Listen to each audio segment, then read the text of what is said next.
Good morning students. Siddhi Hindi Vidyalaya के इस online classes में आपका हार्दिक स्वागत है। बच्चों, अब हमारा यहाँ पे ये अंतिम सिलेबस का अंतिम काव्य, अब यहाँ पे सब कुछ हमारा ख़त्म हो गया है। काव्य में सिलेबस में पाठ भी हमारे ख़त्म हो चुके हैं, काव्य भी ख़त्म हो गया है।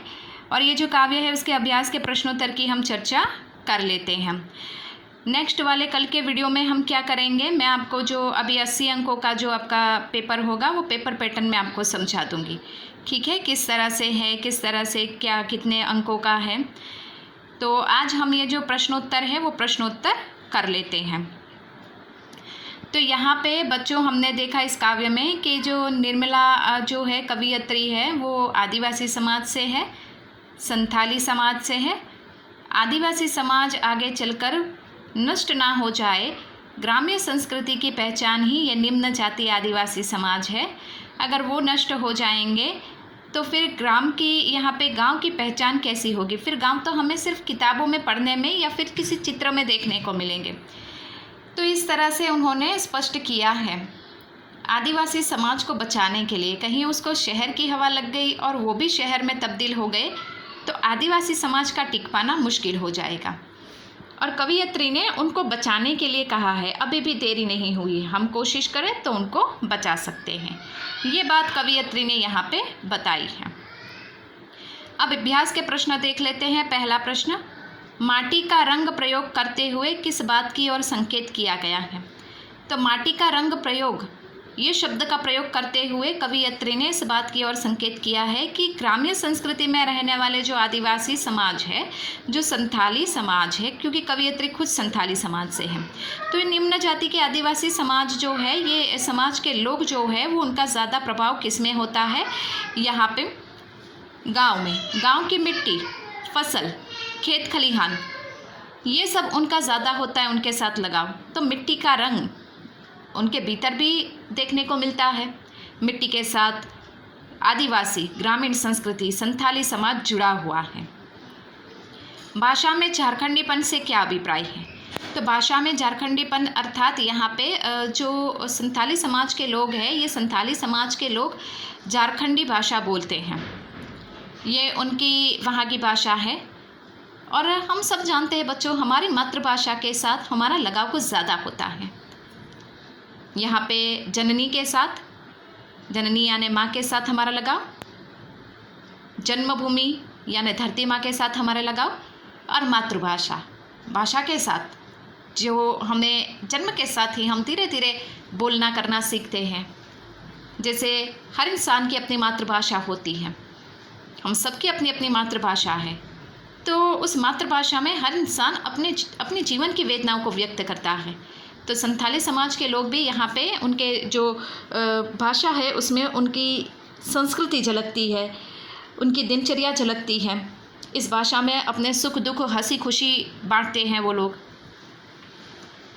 तीसरा प्रश्न, दिल के भोलेपन के साथ साथ अक्खड़पन और जुहारू को भी बचाने की आवश्यकता पर क्यों बल दिया गया है। तो यहाँ पे कवियत्री ने जो तीसरा प्रश्न हमारे सामने रखा है, तो कवियत्री का कहना ये है कि संथाली समाज आदिवासी समाज के लोग मन से भोले भाले होते हैं, लेकिन अक्खड़पन और जुहारूपन उनमें स्वाभिमान, बच्चों उनका जो स्वभाव है, उनका जो स्वाभिमान है वो कभी टूटना नहीं चाहिए। इंसान को अपना स्वाभिमान सबसे ज़्यादा प्यारा होता है। बच्चों, अभिमान और स्वाभिमान में बहुत फ़र्क होता है। तो यहाँ पे कवि ने वही बात बताई है कि आदिवासी निम्न जाति के लोग जो मन से भोले होते हैं, जो दिल के यहाँ पे साफ होते हैं, उनका जो स्वाभिमान होता है, उनके स्वाभिमान को कभी ठेस नहीं पहुँचनी चाहिए।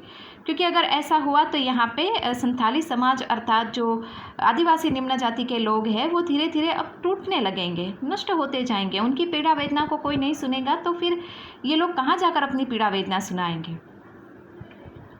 प्रस्तुत कविता आदिवासी समाज के किन बुराइयों की ओर संकेत करती है। तो प्रस्तुत कविता आदिवासी समाज में सबसे पहले तो कुरिवाज जो आज के युग में बदल चुके हैं, उसके बाद अशिक्षा, पढ़ना लिखना नहीं, और तीसरा वहाँ पे ज़्यादातर संथाली समाज या फिर आदिवासी की मतलब समझ लो कि मतलब गांव में रहने वाले हर इंसान ऐसे नहीं होते, लेकिन कुछ एक ऐसे होते हैं जो मदिरा में इस तरह से नशे में खोए हुए रहते हैं। तो ये तीन चीज़ों यहाँ पे बुरे और उन्होंने बुरी बातों की ओर उन्होंने संकेत किया है। इस दौर में भी बचाने को बहुत कुछ बचा है, इससे क्या आश्रय है। इस दौर यानी आधुनिक युग 21वीं सदी में हम आ गए हैं। समय आगे निकल गया है, लेकिन फिर भी हमारे पास समय है। अगर हम समय का सदुपयोग करें और सब एकता के साथ काम करें तो हम ये आदिवासी समाज, संथाली समाज, बहुत सारे ऐसे निम्न जाति के समाज हैं, उसको हम बचा सकते हैं। काव्य सौंदर्य उद्घाटित कीजिए, मतलब ये काव्य की पंक्तियों को समझाना है। ठंडी होती दिनचर्या में जीवन की गर्माहट, मतलब यहाँ पे दिन भर आदिवासी संथाली समाज के लोग दिन भर काम करते रहते हैं और उनके जीवन की जो पूरे दिन की ये जो थकावट है, ये थकावट यहाँ पे रात्रि के समय वो बैठकर बातें कर कर या अपनी संस्कृति नाच गा कर खुशी मिजाज के साथ परिवार के साथ गांव के लोगों के साथ वो बांटते हैं। थोड़ा सा विश्वास, थोड़ी सी उम्मीद, थोड़े से सपने आओ मिलकर बचाएं। मतलब यहाँ पे जो बाकी कुछ बचा कुचा हमारा जो विश्वास है, हमारी जो उम्मीदें हैं, हमारे जो सपने हैं, किसके, संथाली समाज, आदिवासी समाज के, उसको मिलकर हमारे पास अभी भी समय है, वक्त रहकर हम उसको बचा सकते हैं। बस्तियों को शहर की किस आबो हवा से बचाने की आवश्यकता है।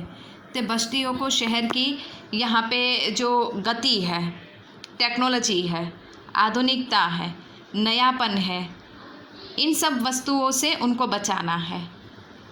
तो कविता के आसपास के जो प्रश्न हैं बच्चों वो हमें नहीं करने हैं। यहाँ पे 1 से ये जो 7 तक के प्रश्न ही हमने किए, आपको लिखना नहीं है। अब सिर्फ आपको यहाँ पे पढ़ना है, तैयारी करनी है और पेपर आपको लिखना है।